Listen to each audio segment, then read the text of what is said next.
Si tu te demandes pourquoi il peut t'arriver de tomber sur les photos de tes célébrités préférées ou alors de tes amis qui, lors de leur voyage humanitaire, prennent des photos avec des petits-enfants en Asie ou des petits-enfants en Afrique, histoire d'avoir des likes sur leurs réseaux sociaux, tu es bien tombé puisqu'aujourd'hui, on va parler du complexe du sauveur blanc. Dimanche 1er novembre, le chanteur Sagalov avait posté cette story Instagram dans laquelle il dénonçait le comportement de Dylan Thierry, anciennement candidat de télé-réalité, qui est aujourd'hui une personne assez investie dans les missions humanitaires, qui lors de son voyage au Sénégal, s'était filmé en train d'essayer de chipper devant des enfants qui n'avaient pas l'air de comprendre ce qu'il se passait.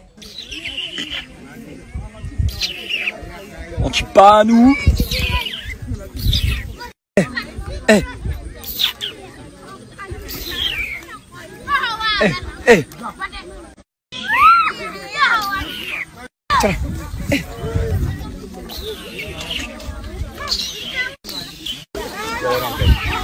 Ajouté à cela l'irrespect de son acte, ces missions ont interrogé la notion de White Savior Complex, autrement dit le complexe du sauveur blanc. Tout d'abord, qu'est-ce que le complexe du sauveur blanc? Alors, il s'agit principalement de célébrités, mais aussi de n'importe qui, de vos amis, de monsieur et madame tout le monde. Ces personnes correspondent à l'ensemble des attitudes adoptées, lui permettant de mettre en avant ses actions au service de missions humanitaires ou sociales, en se considérant comme un héros bienfaiteur. Les manifestations du sauveur blanc n'est pas un concept qui est récent. Néanmoins, il s'est développé ces dernières années, notamment avec le développement des réseaux sociaux. L'écrivain Teju Cole tente de définir ce qu'est le White Savior Complex en expliquant que le complexe industriel du sauveur blanc n'est pas une question de justice. C'est quelque chose qui offre une grosse expérience émotionnelle qui valide des privilèges. Ainsi, le complexe du sauveur blanc se cache derrière l'illusion de solidarité ou d'avoir le cœur sur la main. Mais en réalité, ce sauveur se voit plutôt conforté dans sa position de personne privilégiée et dominante face aux populations non blanches. Le mot « blanc » du complexe du sauveur blanc reconnaît implicitement une racialisation de nos comportements. Et pour le comprendre, il faut remonter à ses origines, et oui bingo, puisqu'il est né dans un contexte bien précis, celui de la domination européenne. Les prémices de ce phénomène peuvent être datées au XVe siècle, au moment de la conquête du Nouveau Monde, soit à l'émergence d'un discours colonialiste encore embryonnaire.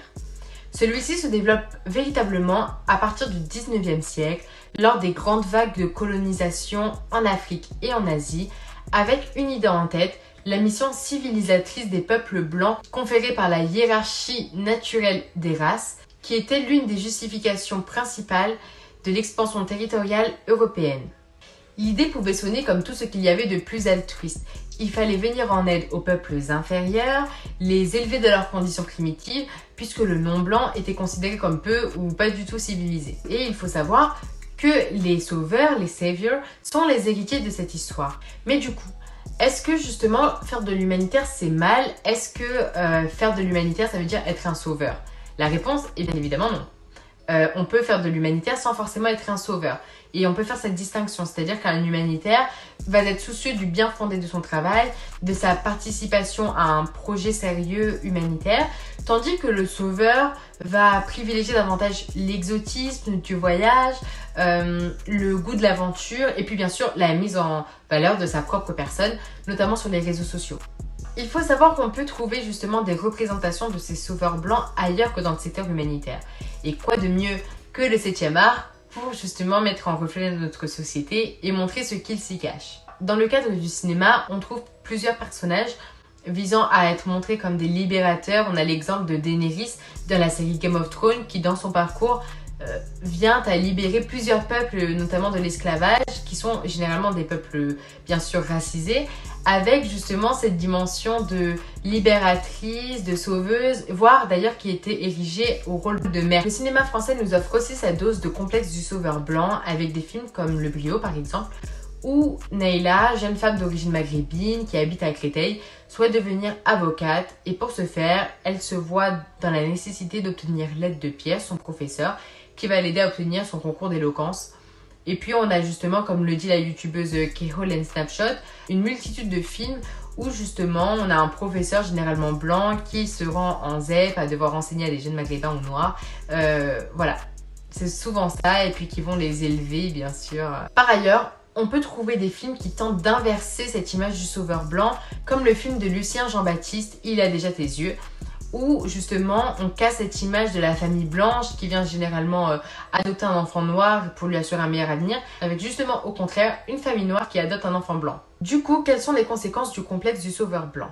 Alors si on a bien suivi depuis le début, on a compris que le white saviorism est une question de rapport de force symbolique. On a compris que c'est un problème issu de positions de hiérarchie et que c'est hérité d'une histoire basée sur la racialisation des peuples. Mais une des autres conséquences, c'est le fait que le sauveur blanc maintient l'idée qu'il faille exprimer à d'autres ce qu'il est bon de faire ou de ne pas faire pour s'émanciper ou pour être libre, mais toujours en adéquation avec justement sa propre idéologie, comme lorsqu'on parlait de la mission civilisatrice, avec son idéologie de ce qui est bon pour lui, son idéologie et sa propre définition de la liberté ou justement de l'émancipation. Et cela peut aussi installer dans la tête des populations non blanches qu'elles ont justement besoin de ce sauveur blanc dans la mesure où sinon elles ne pourraient pas se développer correctement ou alors tout simplement qu'en fait ils ne peuvent pas s'en sortir par eux-mêmes. Il y a une question qui serait pertinente de poser, c'est peut-on aujourd'hui parler du complexe du sauveur occidental?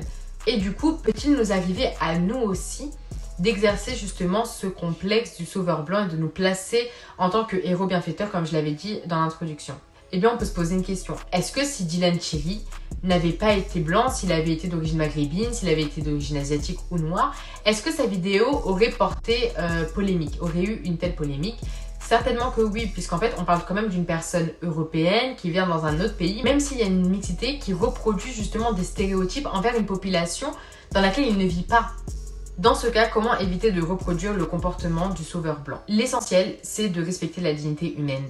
C'est-à-dire que se filmer avec des enfants ou filmer des enfants qui sont dans une extrême pauvreté en Asie, en Afrique ou en Amérique latine par exemple, pour montrer ses bonnes actions auprès d'eux et les mettre sur les réseaux sociaux alors que ces enfants n'ont pas conscience qu'ils vont finir là-dessus, c'est exactement le truc à éviter. Et ensuite, par rapport à la dignité humaine, c'est le fait de ne surtout pas objectifier les corps racisés dans le but d'avoir des likes. Ne pas les placer comme étant l'accessoire de la photo qui va nous mettre le plus de likes ou le plus de commentaires ou le plus de pitié, parce que pour le coup, c'est cracher sur la dignité humaine. De la même manière aussi, c'est nécessaire de reconnaître les actions qui ont été faites avant notre arrivée et reconnaître justement l'impact des personnes qui travaillent le plus souvent dans ces territoires, qui sont des populations locales, qui font un travail de fond. Voilà. En tout cas, si la vidéo vous a plu et si elle a suscité un certain intérêt pour vous, pour les questions d'imaginaire collectif depuis l'époque de la colonisation, n'hésitez pas à vous abonner puisque c'est ce dont on parle ensemble, et puis à liker, à me faire des retours.